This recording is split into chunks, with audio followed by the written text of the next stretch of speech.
अरे बता कहाँ है तेरा आदमी? पिछले एक हफ्ते से बार बार उससे पैसे मांग रहा हूँ। पागल समझा क्या मुझे? भैया वो बाजार गए हैं ठेले का सामान लेने। चल फिर उसे बाजार में ही ढूंढता हूँ। मिल जाए मुझे तो ऐसी खबर लूंगा कि याद रखेगा। कोई फायदा नहीं गब्बर भाई।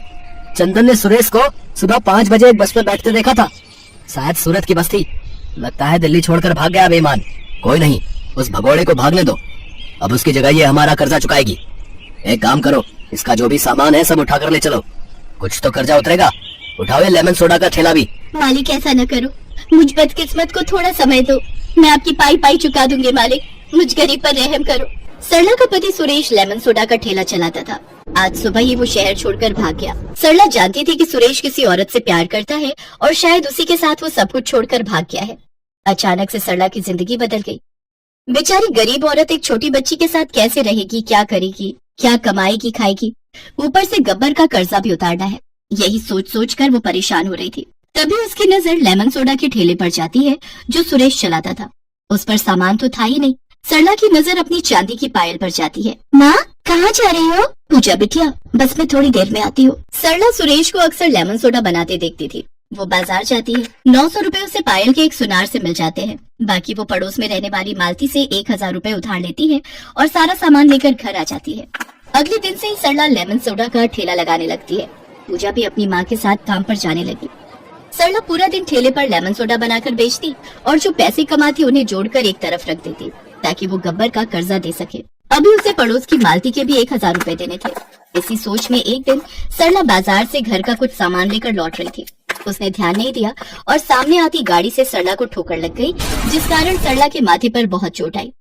सरला के ऊपर पहले ही मुसीबतों का पहाड़ टूटा हुआ था, अब एक और मुसीबत आ गई।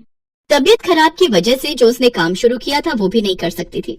माथे पर चोट लगने के कारण सरला को तेज बुखार हो गया। सरला, मैंने तुझसे अपने पैसे कब मांगे? मैंने तुझे एक बार भी कहा नहीं ना? और उस गब्बर से कुछ दिन की मोहलत और मांग ले। बोल देना कहीं भागी नहीं जा रही है तू, कुछ दिन आराम कर ले। नहीं मालती, मुझे पता है गब्बर बहुत गुस्से वाले स्वभाव का है, उससे सब डरते हैं। अगले का कर्जा दे दो बस, फिर मुझे उससे कोई मतलब नहीं। अच्छा ठीक है, थोड़ी सी खिचड़ी बनाकर लाई थी, खा ले। और कोई काम हो तो पूजा के हाथ बुला लियो, मैं आ जाऊंगी। मालती भी पूरे सूरे पैसों वाली थी। उसके पास भी कोई काम नहीं था। उसका आदमी किराए का ऑटो रिक्शा चलाता था।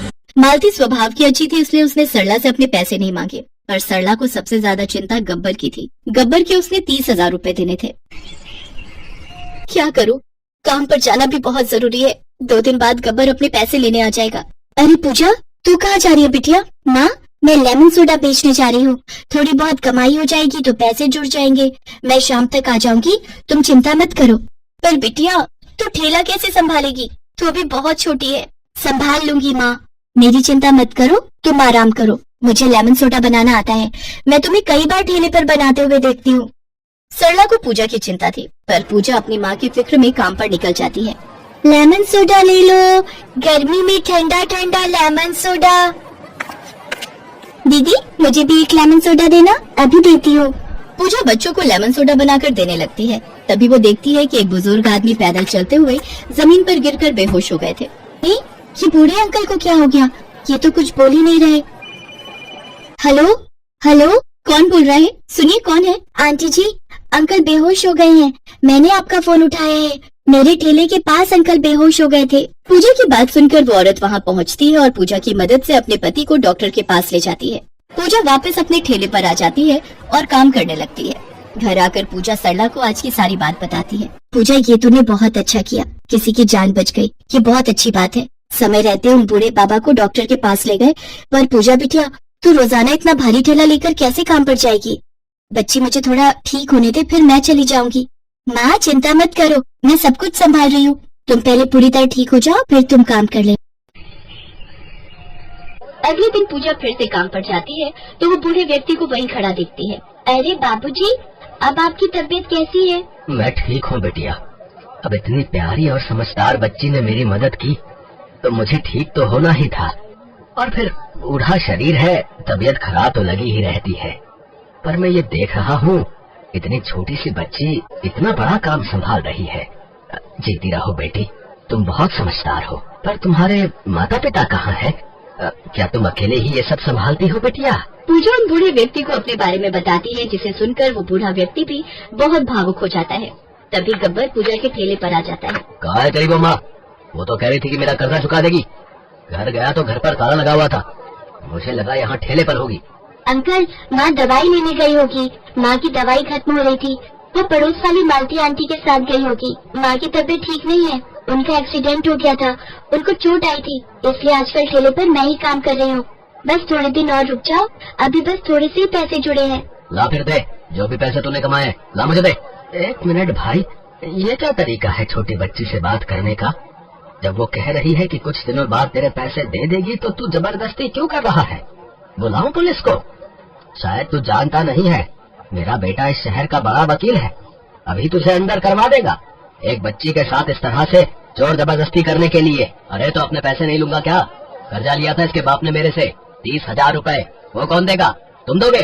तुम कौन लगते हो इसके? दादा लगते हो या नाना लगते हो? अरे तो तेरा कर्जा तुझे मिल जाएगा। पर किसी मजबूर इंसान से इस तरह पेश आते हैं क्या? तो रुक जरा, मैं तेरा हिसाब अभी करता हूँ, उसके बाद तू नजर मत आना यहाँ पर, इस बच्ची के आसपास भी। नंबर बोल अपना, तेरे अकाउंट में अभी पैसा भेजता हूँ। गब्बर अपना अकाउंट नंबर देता है और वो बूढ़ा व्यक्ति उसके अकाउंट में 30,000 रुपए भेज देता है। गब्बर चुपचाप वहाँ से चला जाता है। पूजा रो रही थी क्योंकि वो घबरा गई थी। तभी उस बूढ़े व्यक्ति की पत्नी भी वहाँ आ जाती है। जानकी, कैसे कैसे लोग हैं, जरा भी गरीबों पर रहम नहीं करते। बेचारी, इसकी क्या गलती है? इसका पिता गलत निकला तो मुझे बड़ा तरस आ रहा है जानकी इस छोटी बच्ची को देखकर। इस मासूम के लिए कुछ करना चाहिए। तुम ठीक कह रहे हो जी, कितनी मासूम बच्ची है।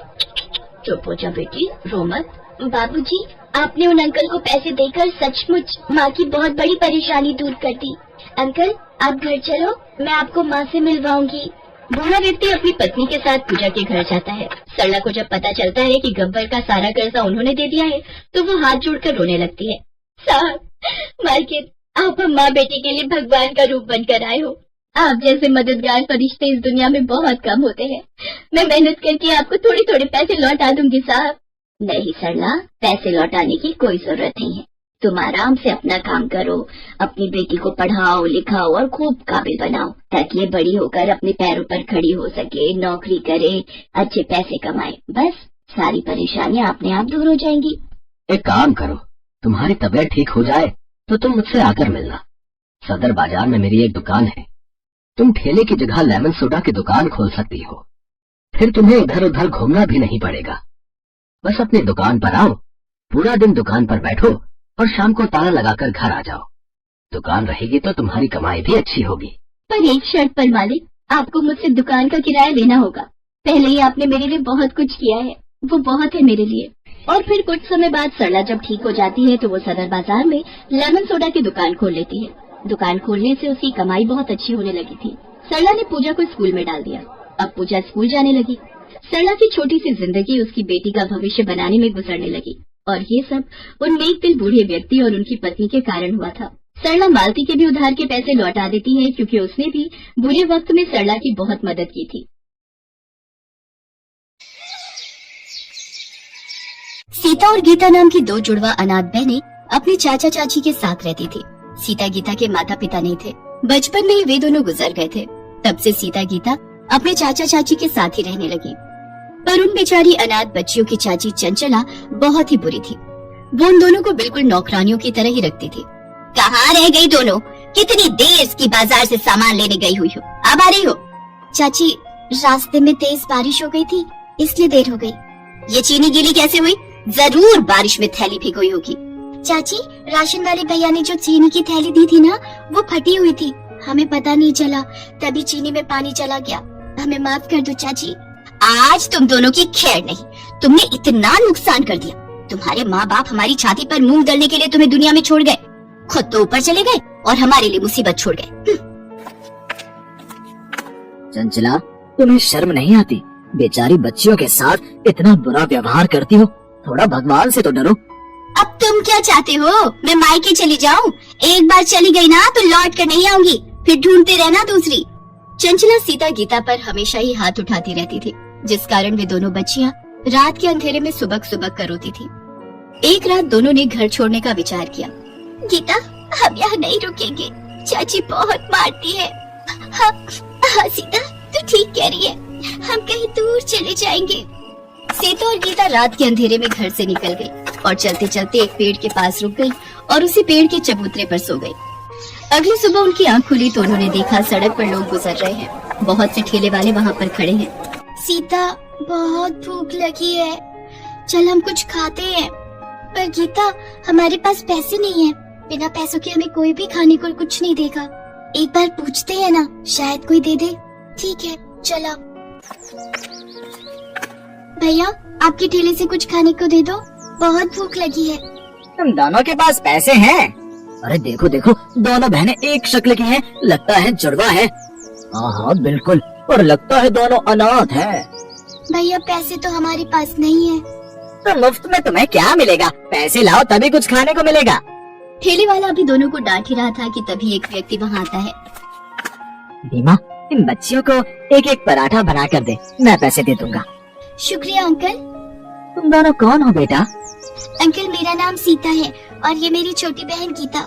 हमारी चाची हमें बहुत मारती थी, इसलिए हमने घर छोड़ दिया। तुम्हारे माता पिता कहाँ है बच्चों? हमारे माँ बापू नहीं है अंकल, हम बचपन से ही अपने चाचा चाची के साथ रहते हैं। अच्छा अच्छा अच्छा, तो ये बात है। अच्छा भीमा, तेरे पास अभी नूडल्स के कितने पैकेट बचे हैं? 20 पैकेट और दे जाओ। बच्चों, आओ, तुम मेरे साथ ऑटो रिक्शा में बैठ जाओ। ऐसे अकेले घूमना तुम्हारे लिए ठीक नहीं है बेटा। सीता और गीता उस व्यक्ति के साथ ऑटो में बैठ जाती है। उस व्यक्ति का नाम राजेश था। वो अपनी पत्नी के साथ मिलकर घर पर नूडल्स बनाने का काम करता था और नूडल्स के पैकेट बाजार में ठेले और रेस्टोरेंट वालों को सप्लाई करता था। सीता और गीता राजेश के साथ बातें कर रही थी। तभी राजेश के सीने में दर्द उठने लगा। क्या हुआ अंकल, आप ठीक तो हो? लगता है इनके दिल में दर्द उठा है, हमें इन्हें हॉस्पिटल ले जाना पड़ेगा। तो चलो अंकल, जल्दी से इन अंकल को हॉस्पिटल ले चलो। सीता गीता ऑटो वाले के साथ राजेश को हॉस्पिटल लेकर जाती है। ऑटो वाला राजेश को जानता था। वो राजेश की पत्नी को फोन करता है। वो भी तुरंत हॉस्पिटल पहुंचती है। कुछ घंटों के बाद राजेश को होश आता है। राजेश को डॉक्टर हार्ट में दिक्कत बताते हैं। राजेश सीता और गीता को पत्नी से मिलवाता है। अब कैसा लग रहा है जी? मैं ठीक हूँ संध्या, चिंता मत करो, ये सब तो जीवन में चलता ही रहता है। बाकी इन बच्चियों से मिलो, ये सीता गीता है। इधर आओ बेटा। ये दोनों बच्चियां तो देखने में बिल्कुल एक सी शक्ल की हैं। तुम दोनों जुड़वा हो? जी आंटी, मेरा नाम सीता है और ये गीता। अगले दिन डॉक्टर राजेश को छुट्टी दे देते हैं, पर पूरा आराम करने के लिए कहते हैं। राजेश को अपने काम की चिंता थी। वो परेशान था कि काम कैसे होगा। संध्या, माल बनाना, ले जाना, सब दुकानों पर डिलीवरी करना, ये सारे काम कैसे होंगे? सुनो, आपकी तबीयत पहले जरूरी है। पहले ठीक हो जाओ, तब तक हम जैसे तैसे गुजारा कर ही लेंगे। अंकल, आप चिंता मत करो, हम आंटी के साथ हैं, हम आपके काम को रुकने नहीं देंगे। सीता बिल्कुल ठीक कह रही है। अंकल आप आराम करो, हम आंटी के साथ आपके नूडल्स के ऑर्डर को पूरा करेंगे। और फिर ऐसा ही हुआ। संध्या नूडल्स बनाती और संध्या सीता और गीता के साथ दुकानों और ठेलों पर नूडल्स के ऑर्डर डिलीवर करने के लिए जाने लगी। एक दिन सीता संध्या से बोली, आंटी, जब हम नूडल्स के पैकेट तैयार कर सकते हैं, तो क्यों ना हम अपना ही नूडल्स का एक स्टॉल खोलें। इससे कमाई ज्यादा होगी और हमारे खुद के बनाए हुए तरह तरह के नूडल्स बेचकर अच्छी कमाई कर सकते हैं हम। ये आइडिया तो हमारे दिमाग में कभी आया ही नहीं। क्या तो तुम ठीक रही हो राजेश, मैं सोच रही हूँ सीता और गीता ठीक कह रही हैं। हम खुद के नूडल्स का स्टॉल खोलते हैं ना, शायद हमारी कमाई अच्छी हो जाए। ठीक है संध्या, पर बहुत मेहनत लगेगी। तुम्हें सुबह उठकर सारी तैयारी करनी पड़ेगी। स्टॉल पर सारा दिन खड़े होकर नूडल्स बेचने होंगे। क्या तुम ये कर पाओगी? मुझे बस आपका साथ चाहिए, और फिर मेरे साथ सीता और गीता जैसी इतनी प्यारी प्यारी बच्चियां भी तो हैं। और फिर संध्या ने सीता और गीता के साथ मिलकर अपने ही बनाए नूडल्स को तैयार करके बेचने के लिए एक स्टॉल किराए पर ले लिया। सीता और गीता जुड़वा बहनें थी। लोग जब उन दोनों को स्टॉल पर संध्या के साथ नूडल्स बनाते देखते तो आश्चर्यचकित होते और वो स्पेशली उनके स्टॉल पर नूडल्स खाने जरूर आते। धीरे धीरे ग्राहक उनके स्टॉल पर बढ़ने लगे और संध्या के नूडल्स स्टॉल की अच्छी कमाई होने लगी। संध्या, सीता और गीता दोनों बच्चियां मेरे लिए बहुत भाग्यशाली बनकर आई हैं। सचमुच तुम दोनों बच्चियां मेरे लिए बहुत लकी हो। राजेश की तबीयत में सुधार आ जाता है। अब वो नूडल्स के पैकेट की सप्लाई के साथ साथ अपने स्टॉल पर भी नूडल्स बनाने में संध्या और सीता गीता की मदद करने लगा और वो सफलता को छूने लगा। एक दिन सीता गीता के चाचा ने उन्हें नूडल्स स्टॉल पर देख लिया। सीता, गीता, मैंने तुम दोनों को बहुत ढूंढा। मेरी बच्चियों तुम घर छोड़कर क्यों चली गई? चाचा, हम चाची से मिले और दुख नहीं झेल सकती थी, इसलिए हमने घर छोड़ दिया। और चाचा, अब तो हमें माता पिता के रूप में अंकल आंटी भी मिल गए हैं। अब हम इन्हें छोड़कर कहीं नहीं जाएंगे। अब यही हमारे लिए सब कुछ है। सीता गीता की ये बात सुनकर राजेश और संध्या उन्हें गले लगा लेते हैं। आखिर उन अनाथ बच्चियों को माता पिता के रूप में राजेश और संध्या जो मिल गए थे, और फिर बच्चियों को आशीर्वाद देकर उनका चाचा आंखों में आंसू लिए चुपचाप